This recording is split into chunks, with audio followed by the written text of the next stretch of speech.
Hay una pregunta que flota sobre la figura del Che Guevara y que es fascinante. ¿Cómo es que uno de los revolucionarios más famosos del mundo termina así, derrotado, capturado y completamente solo en una selva remota? Bueno, esa es la historia que vamos a desentrañar.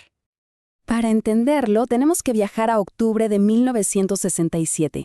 Es que ahí se produce un choque brutal entre la imagen, el ícono del Che Guevara, y la realidad de sus últimos momentos, herido, prisionero, con su destino ya sellado.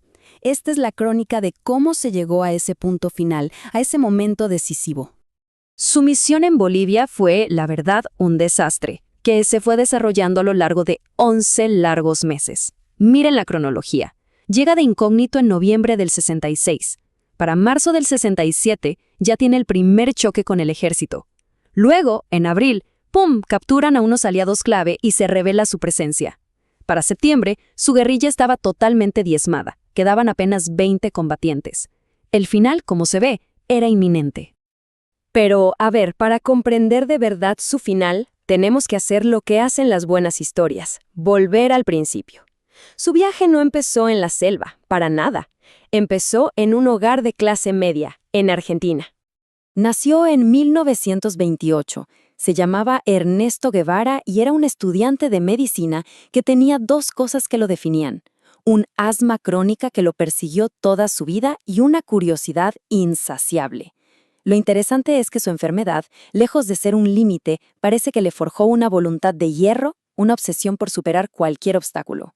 Y ese espíritu inquieto, en 1952, lo lanzó a un viaje que lo cambió para siempre. Se subió a una moto, la Poderosa, y recorrió Sudamérica. En Chile vio con sus propios ojos las condiciones brutales de los mineros. En Perú se topó de frente con la pobreza indígena y trabajó en una colonia de leprosos, una experiencia que lo marcó profundamente. El viaje terminó, sí, pero su transformación en revolucionario apenas estaba comenzando. El momento clave, el punto de no retorno, llegó en Guatemala en 1954. Fue testigo directo. Vio cómo un gobierno elegido democráticamente era derrocado por un golpe de Estado que tenía el respaldo de la CIA. Esa experiencia le dejó una lección grabada a fuego. Las reformas pacíficas no sirven de nada si hay intervención extranjera. Después de esa experiencia en Guatemala, su camino lo llevó a México. Y fue allí donde su destino se cruzó con el de otro joven idealista que estaba planeando su propia revolución, un tal Fidel Castro. Y a partir de ahí, su ascenso fue meteórico. Se unió a la causa de Castro, desembarcó en Cuba en el famoso yate Granma y se convirtió en un comandante clave en las montañas de la Sierra Maestra. Su disciplina y su astucia militar lo hicieron destacar hasta liderar la batalla de Santa Clara, una victoria absolutamente decisiva que hizo caer al dictador Batista. En 1959 entró a La Habana como un héroe de la revolución. Ahora, en el nuevo gobierno cubano, el Che no fue un soldado más. Para nada. Se convirtió en una figura de poder inmenso, presidente del Banco Nacional y ministro de Industrias. Pero ojo, su gestión fue muy controvertida. Sus planes económicos eran súper rígidos y chocaron con la realidad, provocando una caída en la productividad y creando un montón de tensiones con otros miembros del gobierno que eran, más pragmáticos. Y aquí, justo aquí, es donde empieza el gran misterio de su vida. ¿Por qué un hombre con tanto poder, con tanta influencia, decide de repente abandonar la comodidad de sus cargos en Cuba para volver a la selva en una misión que, seamos honestos, era casi un suicidio? En 1965, el Che desapareció. Simplemente se esfumó de la vida pública.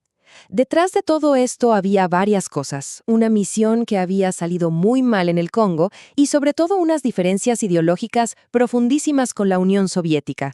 Él criticaba a Moscú abiertamente, decía que no eran verdaderos revolucionarios, y él seguía con su idea fija de exportar la revolución al mundo. Su siguiente objetivo fue Bolivia, y la preparación para entrar al país fue de película. Se sometió a una transformación física total. Se afeitó la cabeza, la barba, usó una prótesis dental para cambiarse la cara, lentes gruesos y hasta zapatos especiales para parecer más bajo. Con un pasaporte uruguayo falso, era, literalmente, otro hombre. Pero la misión en realidad estaba condenada desde el principio por errores de cálculo fatales. Primero, el Partido Comunista Boliviano le dijo que no lo apoyaba, dejándolo políticamente solo. Luego, los campesinos. Él esperaba que lo siguieran, pero desconfiaban de él.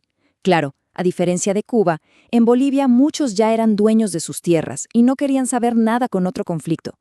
Y a eso hay que sumarle una selva hostil y un ejército boliviano que además estaba siendo asesorado por la CIA. El choque entre el plan y la realidad fue brutal. Él quería iniciar una revolución continental.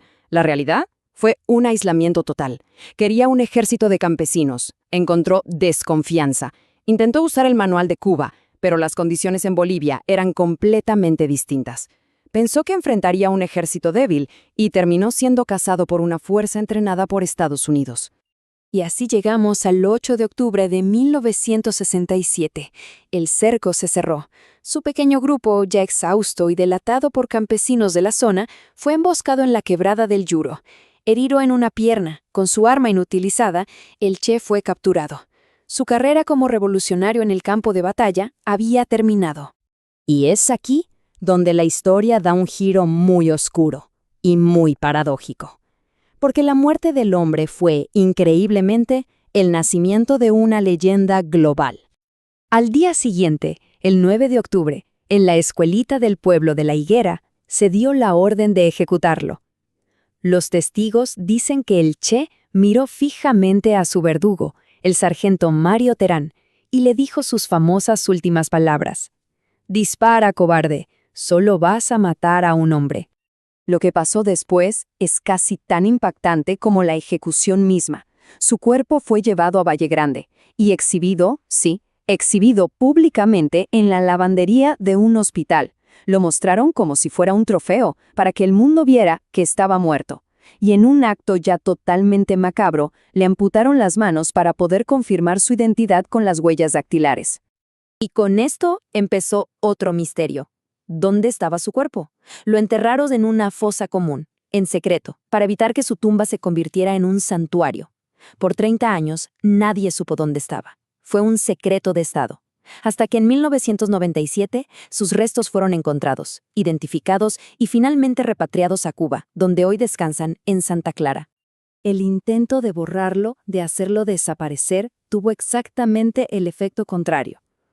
Una foto que le tomaron en 1960, una imagen que casi nadie había visto mientras él vivía, se convirtió después de su muerte en el símbolo universal de la rebeldía. Su rostro empezó a aparecer en todas partes: camisetas, pósteres, murales, de París a Tokio. Y así se fue consolidando esa gran contradicción. Por un lado estaba el hombre, un ideólogo rígido, responsable de ejecuciones, un planificador económico que fracasó. Y por otro, el mito, un símbolo de rebelión, un héroe romántico, un ícono de desafío. La imagen simplificada terminó devorándose la complejidad del personaje real. Hoy, su legado sigue siendo un campo de batalla. Para muchos es un héroe, para otros un símbolo político, un simple ícono pop o una figura muy, muy controvertida. Y lo cierto es que todas estas visiones conviven y nos hablan de lo complejo que fue su impacto. 30 años. Pensemos en esa cifra. Durante 3 décadas, la ubicación de su cuerpo fue un secreto de Estado. Eso nos da una idea del poder que se creía que sus restos todavía tenían, del miedo a que su tumba se convirtiera en un faro para nuevas revoluciones. Así que la pregunta final queda en el aire: ¿revolucionario, tirano o el logo de una camiseta? ¿Qué es lo que realmente queda de Ernesto Guevara? Quizás, solo quizás, su legado más duradero sea precisamente esa incómoda contradicción.